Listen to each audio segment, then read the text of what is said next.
So the objective of these webinars, which we are holding on the first Tuesday of every month, so it's therefore easy to just keep that in mind, is to create an advocacy networking platform where participants like you can learn from one another, share your experiences, collaborate with, and support one another. Just like we see Anne-Marie is doing with the Ukraine flag in the background over there today. So with that, I'm going to invite Kevin Mullen, okay, to please welcome everyone and to introduce our presenters. Over to you, Kevin. Thank you, Tino. So welcome everyone to this webinar. And as we heard, we have people from right across the globe, and you're very welcome to join. And our theme today, as Tino mentioned, is Care of the Earth, See, Judge, Act. And our two presenters, I'm very pleased to introduce. They're both people with wide experience in education and also in concern about care for the earth. And our first presenter is Ann Nichols from the Edmund Rice office in England. And Ann was a teacher of languages, and she is now the network facilitator for the Edmund Rice Schools in England. And there are 12 schools in that network. And one of the things that Ann has been working on is how to make links between Edmund Rice Schools in the UK and Edmund Rice Schools in other parts of the world. And two of the projects she has introduced are called Connecting Classrooms, and then there's another one called Global Classroom Partners. So working with her colleagues in other parts of the world, she's bringing Edmund Rice Schools together in projects around the Sustainable Development Goals.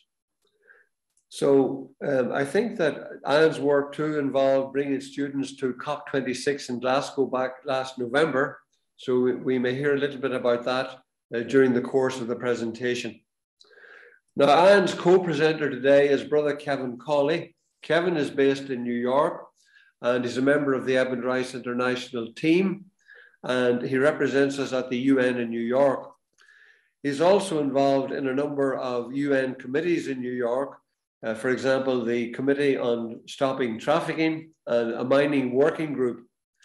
And recently at the Human Rights Council, Kevin prepared a statement about child rights and climate change, which was delivered a week or so ago at the Human Rights Council. Another interesting thing too is that Kevin is working on the Laudato Si action platform for the Christian Brothers congregation and with a number of other congregations and groups in the United States. So Ann and Kevin came together last year at the launch of that project, which I mentioned, the Global Schools Network. They came together for the launch of that. And it was fitting then that having worked together on that, they're now going to talk to us today about care of the earth, taking the approach of See, Judge, Act. And we know that See, Judge, Act is part of the philosophy underlying Laudato Si. So the format today will be Kevin and Ann are going to conduct a conversation. And after that conversation, you'll have an opportunity to put things in the chat box. And there'll also be a breakout group for you to kind of hear from other people, their reactions and their kind of responses to what Kevin and Ann have to say. So we're very pleased to have Kevin and Ann, and I now pass over to Kevin to begin the presentation. So over to you, Kevin. Thank you, Kevin, and welcome all, whatever time it is where you are. It's the time to pay attention now, I guess, as we can go forward on this. And you can see our slides have been started here. We're talking about the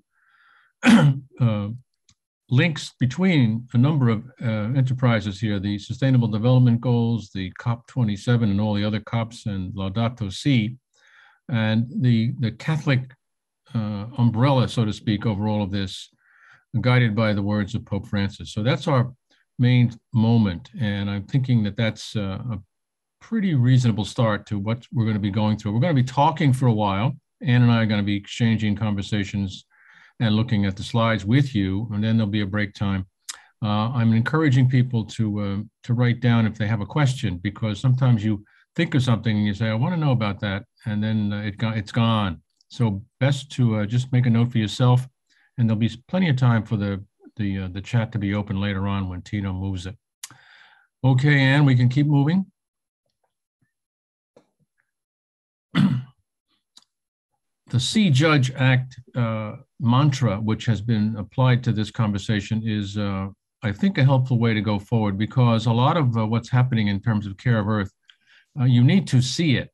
You need to be looking carefully, and you need to be reading. When you get a sense of things and you can make a judgment, you can see what needs doing in a global sense, particularly, and perhaps even in your own world. And then the third piece of that three-legged stool, the act part, that sometimes is the most challenging, because many of us are in places that to act puts us at some risk of exposure, especially if we are in a country where the right to protest or the right to call out bad behavior is sometimes risky. Otherwise, if you're in a country that's blessed by a society that allows for these kinds of conversations and these activities, you're in better shape. But at any rate, we need to keep that in mind in terms of the acting part. Okay. We also mentioned Laudato Si. In 2015, Pope Francis promulgated this encyclical to the whole world, and it's now linked, as we can see in the next slide, to what's going on at the UN. You can see the picture there of the globe. You can see Pope Francis in the middle, and you can see Antonio Guterres in the final frame there. He is the Secretary General of the UN, and he has been pushing for governments to step in and do what they promised at the Paris Climate Agreement. We'll say a little bit more about that in a few minutes. Next slide, I think we can go to.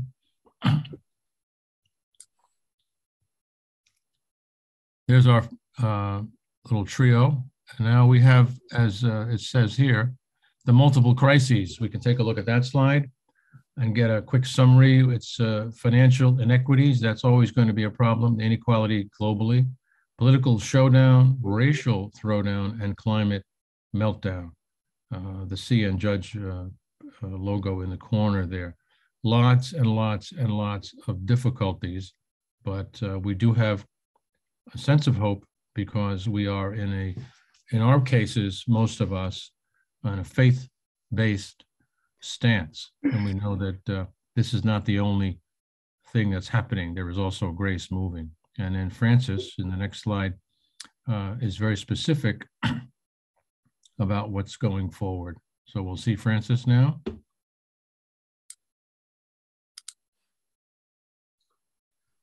And he makes the point that the crises are windows of opportunity. They're a chance to recognize and to learn from the past mistakes. And this is a moment. Now, this is from the Laudato Si reader, which came out last year, and it's more words from Pope Francis about encouraging us, even in the face of what looks like an overwhelming torrent of bad news. We still have our confidence, and we can still take hope. And as someone has once said, hope is a verb with its sleeves rolled up. Next slide. The Laudato Si program that came with Pope Francis in 2015 is an alliance of care for our common home. And Ann will be saying more about that shortly. But for now, I think we'll keep moving into the specifics of what's the story, as they say, for the climate in the IPCC report. Let's look at that slide now. And for all of us who may not be familiar with it, IPCC is an acronym meaning Intergovernmental Panel on Climate Change. It's been a piece of work from the United Nations. It has been going on for many years, but it's taken on a new urgency with the Paris Climate Agreement. And this IPCC report, as of March the 1st, we had a kind of a summary piece, and number of reports. Obviously, they don't come out all at once. They come out in sequence. Volumes 1 and 2 have been put forward, and it's called the Sixth Assessment on Climate Change. Volume 1 was looking at what's the science, what's happening? And then the second update examines its effects on human society and the third world. And they have a note here, the third volume, About to Stop Climate, How to Stop It, is due out this spring. Well, as it turns out, it came out yesterday. So we're very much on target here. We'll take a move to the next slide, which is a photograph of the Amazon River.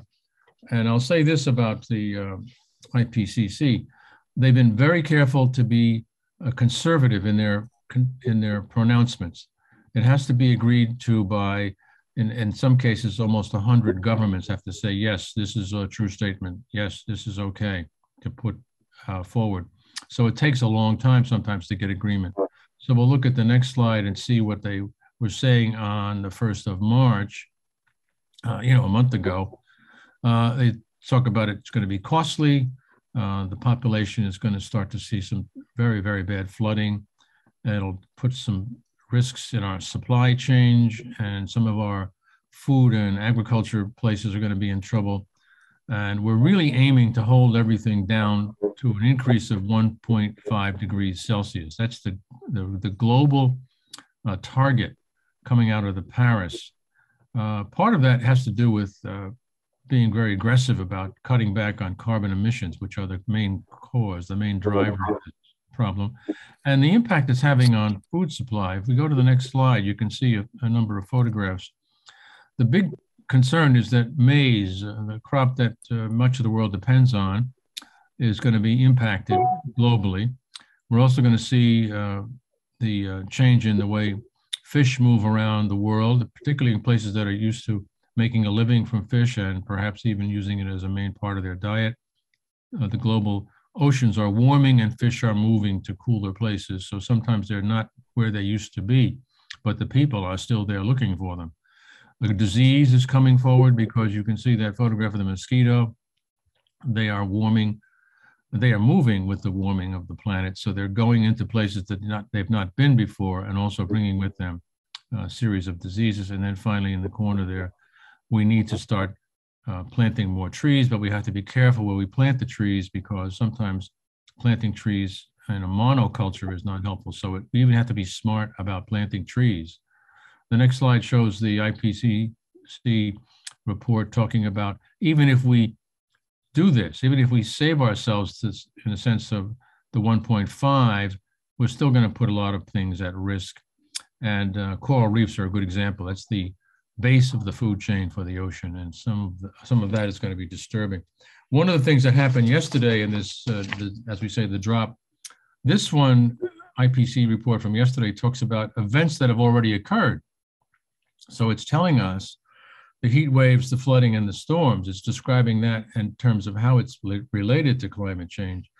There's also a concern about biodiversity loss, agricultural productivity, health risks, all the things we just mentioned. And what's emerging is the indisputable evidence that climate change is going to compound these problems. We're already trying to keep up, and now climate change is going to, in a sense, double down on our difficulties. So it's also, in many people's opinions, too late to keep the warming below 1.5 degrees. It remains to be seen if we can muster the common will. A warning, if you decide to take a look at these reports, this report is 3,700 pages long. So we know they did their homework. And for many of us, that's too much reading. So we're trying to get summaries of it. So I advise you to keep your eyes and ears open for summaries, because it's important, as we say. If you're going to see and then judge, you need to know what is being said. So right now we're looking to reduce emissions in the energy sector, in particular, ending the use of coal. But we know that's going to be a challenge, especially perhaps in places, or some of us are on the call from India, for example. We know we have to produce more renewable energy. We have to electrify our transport. A large portion of our carbon problem comes from our trucks and cars and planes, and our ocean shipping. So we've got to do that, and we've got to reduce the carbon footprint from the food we are producing and eating. For those of us in the affluent parts of the world, it means reducing our meat consumption, because that is a huge contributor to the carbon problem. So it's real, it's here. We're going to start losing biodiversity. The ecosystem, particularly the coral reefs, are going to be a problem. Nobody's escaping this, as we know. It's not like you can go somewhere where there's no climate change. That's going to happen everywhere. And the changes have to be major and they have to be fast. And we can do it, but we need to work together. It's also disturbing to realize that this month we got a report that both the North Pole and the South Pole were warming simultaneously. That's a very disturbing development, but that's what's happening in terms of the IPCC report. We'll go to the next slide, Ann. Okay, so I think Kevin's going to talk to us a bit about how the SDGs are being reviewed in light of the coronavirus pandemic now. Thanks, Ann. Yes, I think anybody on this call is familiar with the SDGs, Sustainable Development Goals. There's 17. We know that they're being reviewed periodically, and this summer in particular in New York at the UN General Assembly, they're focusing on 4 goals or 5 goals in particular, just so they can contain the conversation. 4, 5, 14, 15, and 17 are on the agenda for the summer. That's in July. And 45 countries are coming to submit their voluntary national reviews. We can see the next slide will give us a quick look at that. Number 4 is the education goal. 5 is gender equality. 14 is life below water. 15 is life on land. And 17 is on partnerships. We'll take a quick run at these just to give you a refresher. We know that quality education is important. And in this case, too, it's related to the gender goal. The official language of goal 4 is ensure inclusive and equitable quality education and promote lifelong learning opportunities for all. So you can see it's quite a comprehensive goal, and its questions have to do with, do girls and boys have equal opportunities to access quality education in your community? That's a question you may want to ask. And does the higher education system admit people irrespective of gender? In some parts of the world, that's still a problem. And goal 5, we can take a quick look at that. Gender equality, which looks obvious, but we'll see. Achieve gender equality and empower all women and girls. And the sad fact remains that women and girls generally are falling victim to physical and sexual violence. And the pandemic certainly increased those incidences, as we can see from the global health reports. Women are less likely to be paid well, even with higher level jobs. Leadership positions in the public and private sector are dominated by men, and women are more likely to spend more hours on unpaid work. So it's not a good litany, but it's, again, see and judge, and then maybe figure out a way to act on that one. Numbers 14 is the next goal for the summer, life below water. And in that case, it's a conservation question, because we're realizing that the oceans are acidifying, they're getting warmer, sea level is rising. There are a set of issues around oceans. And basically, we need to realize that our lifestyles affect about 40% of the oceans through pollution, through fisheries depletion, coastal habitat loss. While ocean acidification due through human climate change and plastic pollution now affects every one of our oceans. Marine ecosystems provide the livelihood for many people in the world's coastal communities. About 1/3 of humanity is in a coastal community and, in a sense, making the living off the ocean, which we are not taking good care of. So that's another problem we need to pay attention to. Life on land. Once you had a goal about the oceans, you had to start talking about the land back in those days, and this would have been 2013 and 2014. About 80% of the human diet is provided by plants. Current dietary habits result in only 3 cereal crops, rice, maize, and wheat, providing 60% of human energy intake. And you can hear the an ominous note there about wheat as one of those, the trio, and certainly wheat is going to be under tremendous pressure as the Russia-Ukraine war continues. That's going to cut into that supply. And already in Africa, you're seeing some impacts from the loss of the wheat. The Life on Land official language is protect, restore, and promote sustainable use of terrestrial ecosystems, sustainably manage forests, combat desertification, halt biodiversity loss and land degradation, and reverse it.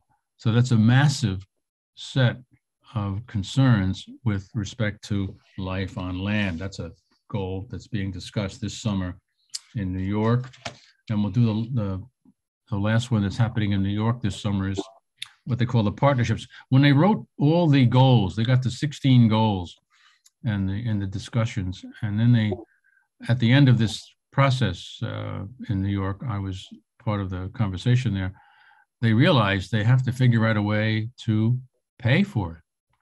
And that's what happened. That's how they got goal number 17, how to pay for the Sustainable Development Goals. And it basically strengthened the means of implementation and revitalized the global partnership for sustainable development.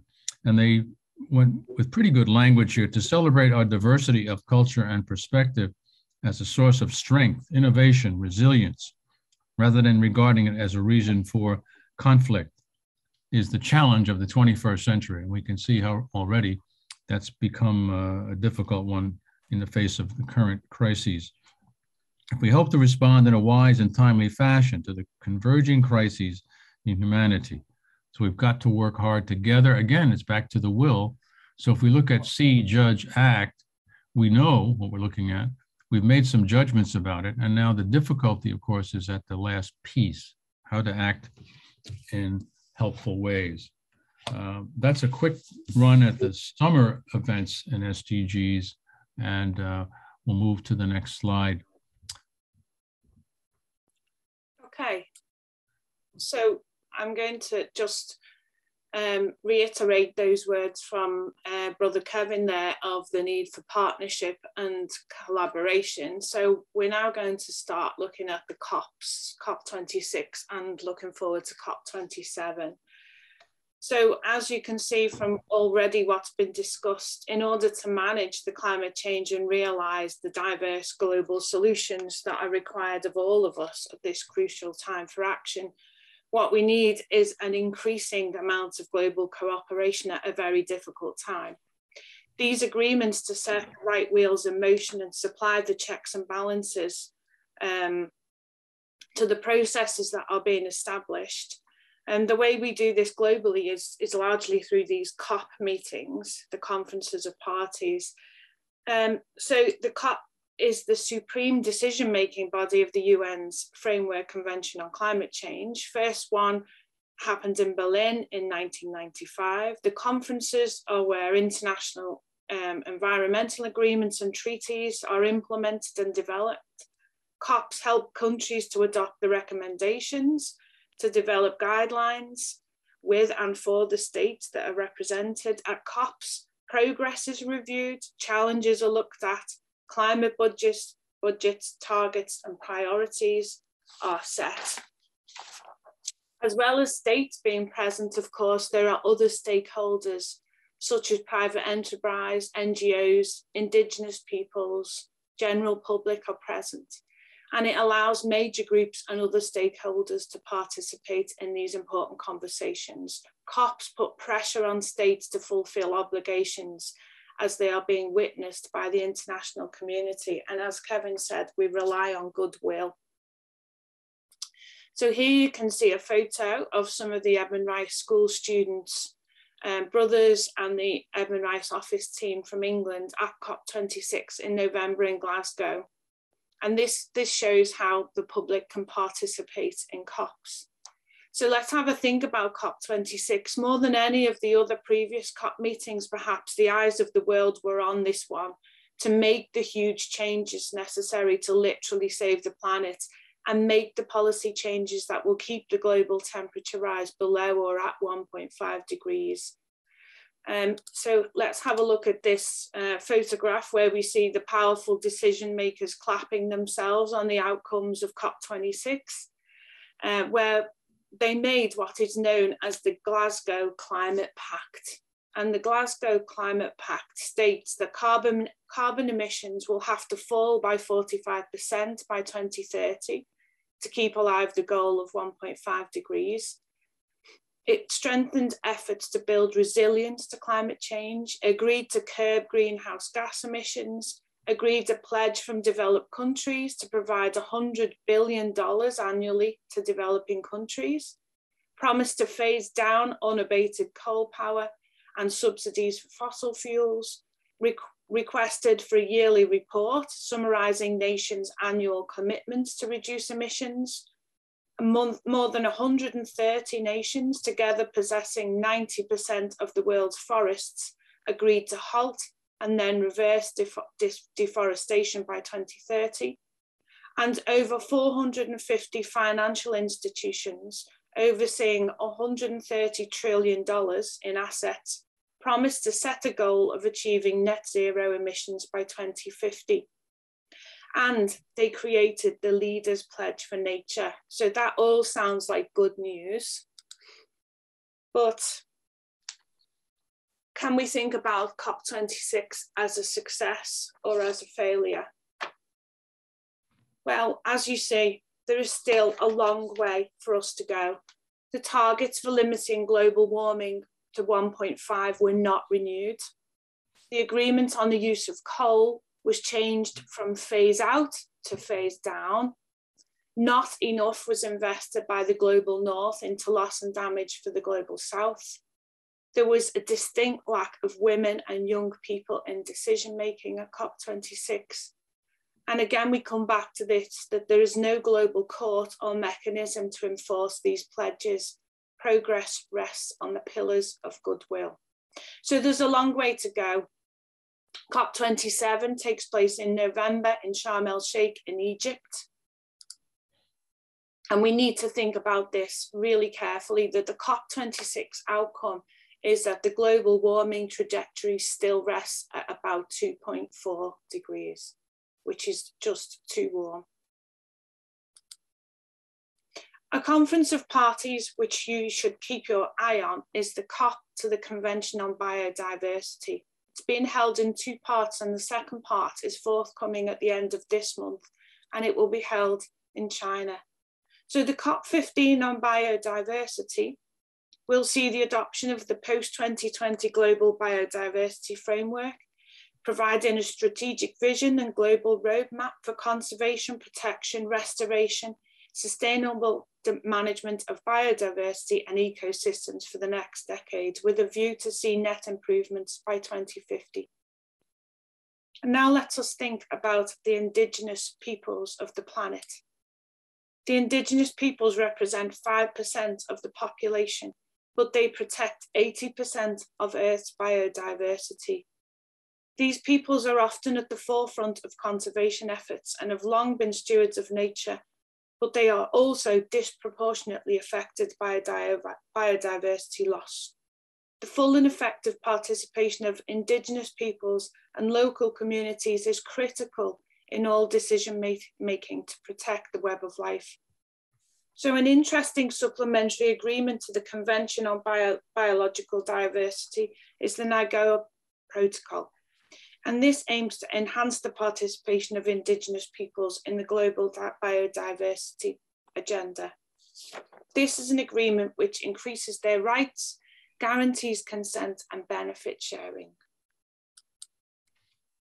So basically, more COPs. 2022 brings us twice as many meetings of environmental treaty governing bodies as we would expect during non-COVID times. The more urgent the climate crisis becomes, the more collaboration is needed. COPs are criticised for underachieving, but the truth is we need these conferences of states to be able to tackle this global catastrophe. I think now I'm going to hand over to Kevin to talk a little bit about water.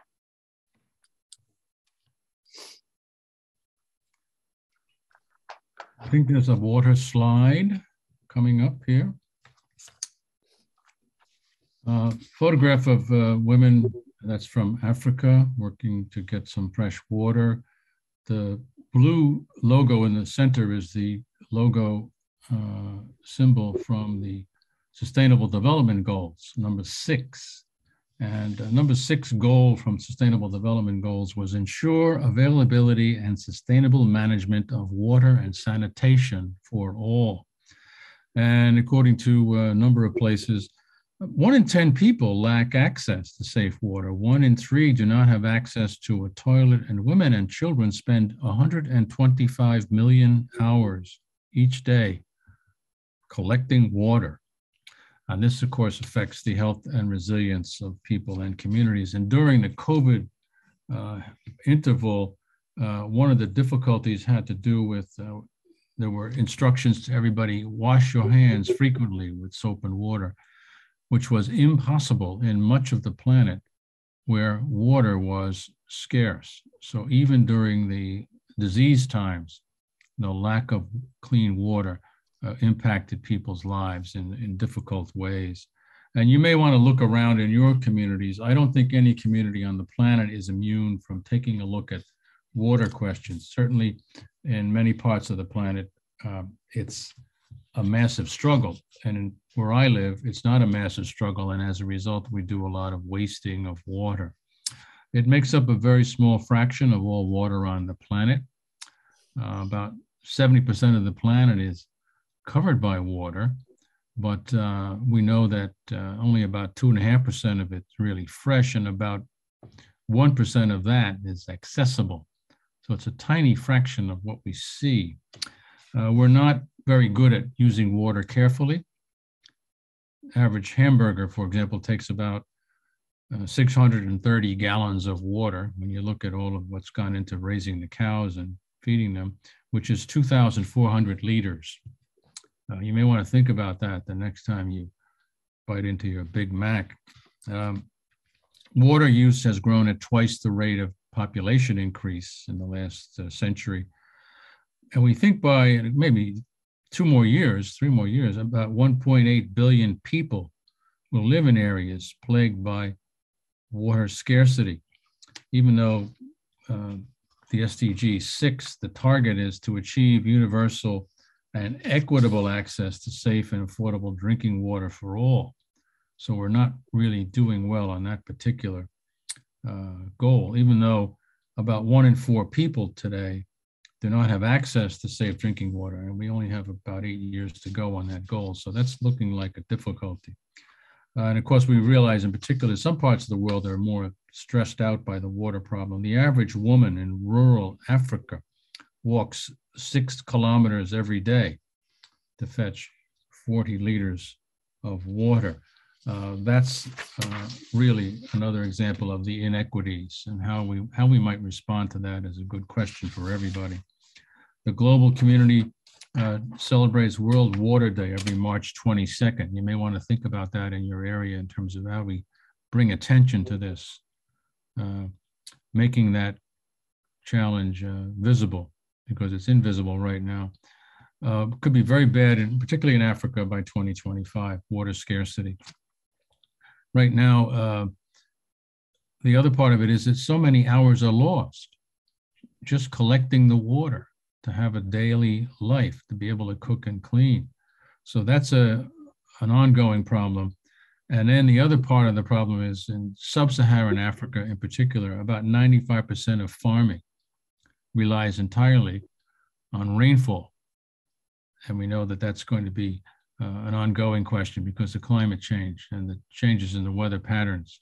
Even when the rains come, sometimes they come too much at once, and sometimes they don't come at the right time. So the growing seasons are altered. That's always going to be a problem until we turn this question of climate around, and we need to really work on it. So we may not be in places that are going to be dependent so much on that, but certainly if you're in that part of the world, that's a real issue. There is a slide on the screen about biological diversity. We talked about that. That's coming up. We have negotiations going on all the time about these questions. There's also good news. There's a draft treaty looking at oceans, it's addressing marine resources, it's looking at protected areas, looking at assessing the impact on the environment and the transfer of marine technology. All these things are being discussed. That's a good thing. And just in February, they had a summit in France. They had 100 countries there, including the UK, and 27 members of the EU. They agreed to achieve a strong and robust UN high seas treaty. So that's actually in the works, and we're hoping that UN high seas treaty will actually begin to take shape and we can begin to address the questions of the care of our oceans. Maybe Ann wants to pick up on another crisis coming at us in terms of fuel and food. Yeah, I'm going to try and speed up a little bit because we're running slightly behind time here. But as you can see, this huge pipeline, and we all are hearing news so much, particularly at the moment, about the fuel crisis. And I suppose my stance is really from a UK and European stance. I'm aware that we are a very global audience, but our over-reliance on this gas and the gas pipeline you can see there, also coal and oil, and the hesitancy really on behalf of governments to get behind a large-scale investment in either new age nuclear or in total commitment to renewables such as wind and solar, means that we are finding ourselves in the midst of this current fuel crisis. The public and enterprise sectors find themselves facing soaring energy prices as supply is destabilised by conflict. And this week in the UK, our prices have gone up exponentially. It's the biggest price rise in something like 60 years. So people are really struggling whether to heat their homes or feed their families. But had governments acted sooner to build the clean power generators that the planet so urgently needed, we probably wouldn't be in the boat that we're in now. In the UK, for example, both energy sectors, wind and nuclear, are chomping at the bit to scale up production of green energy, but the government refuses to plump for either energy source or a combination of the two. We have the technology, but both are massive engineering asks for our country, as well as demanding a huge behaviour change for the public. This switch seems impossible whilst government support and injection of purpose is so direly lacking. We need currently 7 times more renewable energy than we currently produce to meet energy demands. As I've said about Europe's gas prices have soared by 62% in 6 months. The West's poor are the worst hit, and the war-fueled inflation is adding to European cost of living crisis. People are having to choose massively between heat, fuel and food. £100 billion was channeled into renewables in 2019, which sounds like a big amount. But when you think that globally, this is very much put into perspective when we realise that trillions of pounds are still being invested into fossil fuels, and we absolutely have to stop our reliance on fossil fuels. But it may be that this fuel supply crisis is what makes countries reduce their use of gas and oil and not the climate emergency. So let's think back to that quotation that we saw very early on from Pope Francis, and in his words, that out of crises come opportunity for lasting change for a better future. So let's hope that our reliance on fossil fuels will reduce. Let's hope it's one silver lining of this situation in Ukraine and Russia. And very briefly, going to talk very briefly about food security, which actually I suppose should be called food insecurity. But Brother Kevin talked about the climate crisis and the effect on the crops, on our main crops of maize, wheat and rice.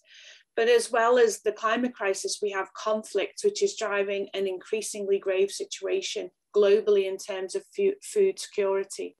It's defined by the United Nations Committee on World Food Security, meaning that all people at all times have physical, social and economic access to sufficient, safe and nutritious food that meets their food preferences and dietary needs for an active and healthy life. And I think that globally we're a long way from this. When we think of food security, we're thinking of the production of crops, successful or failed harvests, supply chains, food price spikes, and access to sufficient nutrition for everyone. We know from the IPCC reports and from growing evidence that the impact of a warmer world with erratic weather patterns that we are seeing is having devastating impacts on crop production in many areas of the world. Let's think about how our behaviour exacerbates the food insecurity situation, focusing on what we produce and where it's farmed. So surprisingly, only 1% of all habitable land on Earth is urban, but 50% of all habitable land is dedicated to farms. But unfortunately, our farms are inefficient and deficient because 77% of our farmed land is used for animal products. We're growing crops on our valuable land that we then don't eat, but we feed to meat animals and we feed them to our polluting cars. For example, only 27% of crop calories in the US are consumed directly by humans. The rest is given to cattle, sheep, pigs, and vehicles. And what about how we abuse the earth that sustains us? Our soil is being polluted and damaged. Top 3 meters of soil holds more carbon than the entire atmosphere. So we need no-plough farming, which according to studies in Canada, not only keeps the carbon trapped in the soils, but the crops that we produce on these soils have dramatically increased nutrient content. Simplicity and intensity of modern farming methods is completely at odds with the biology of the earth. So monocultures, fertilizers, and pesticides are killing the soil.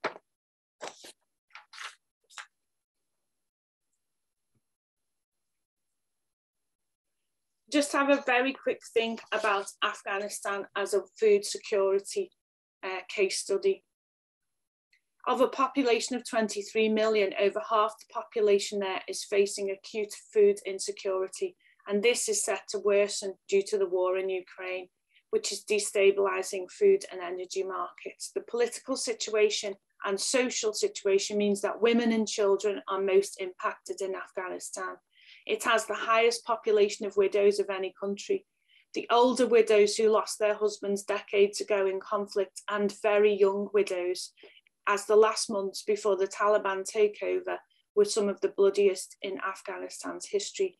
Women have been forced out of work due to strict laws. Many were the breadwinners. They are suffering from displacement, conflict, trauma, and just eking out an existence, trying to find enough food for families. The UN warned a few months ago that 9 million people were threatened by famine in Afghanistan. This has just about been averted by the efforts of donations and the World Food Programme. We spend about 10% of our current income on food, but in Afghanistan, it's already 80% of somebody's income, a figure which is set to rise as the current cost of the living crisis sweeps the world. Despite the efforts of the World Food Programme, no long-term solution there has been found. The harvest is due in June or July, but it remains to be seen how successful their harvest will be. And Afghanistan relies heavily on the northern wheat corridor from Ukraine, which is now unstable. Russia and Ukraine export 30% of the world's wheat. The world gaze has now turned away from Afghanistan and towards Ukraine, but poor children everywhere continue to need the world's aid. And remember that these food costs and operations costs also apply to humanitarian organisations such as the World Food Programme. Its costs will rise by $20 million in Afghanistan due to the hike in food and fuel prices. So families in Afghanistan literally have nothing. They've sold any household items they did have in order to buy food. Reports of organ selling, young girls being sold into early marriage, so that their parents can feed siblings.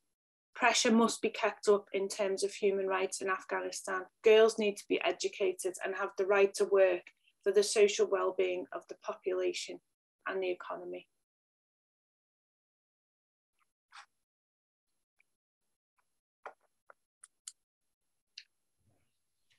Kevin? Okay, now, Tino, I have a question. Sure, Kevin. What's our time for breakouts? Because, you know, I know the slides are going to be available for anybody afterwards, but maybe is it time for letting people talk to each other? I think that's a good idea, Kevin and Ann. And so I'm ready to go start breakout groups whenever you are. Ann, what do you think? Is it okay with you if we? Absolutely. Okay, we'll go to breakouts and let's see what we've got. Okay. Kevin or Ann, would you please introduce the breakout groups and tell them what question you are giving them to discuss? Okay. Folks who are with us, we thought that the breakout groups might just take a few minutes to say hello to each other. And then if it's possible, and if it seems appropriate for where you are and who you are, to take a few minutes on the question number one, which is, in the place where you live, where do you see opportunities to take action? We've looked at see and judge, and now it's action, because basically we're looking at what can we do. And the second question, I think is equally appropriate. In the place where you live, what are the obstacles to taking action? It may be worth discussing, and sometimes people who see an obstacle might be in a group with somebody who knows a way around that obstacle. So that's what we thought we'd do with those two questions. The other ones we're suggesting. We certainly expect that we can take a look at those, and maybe there's something in your groups that will be of more moment and you want to address that. But whatever it is, we're hoping for an engagement for anybody who's in a breakout group. Thank you.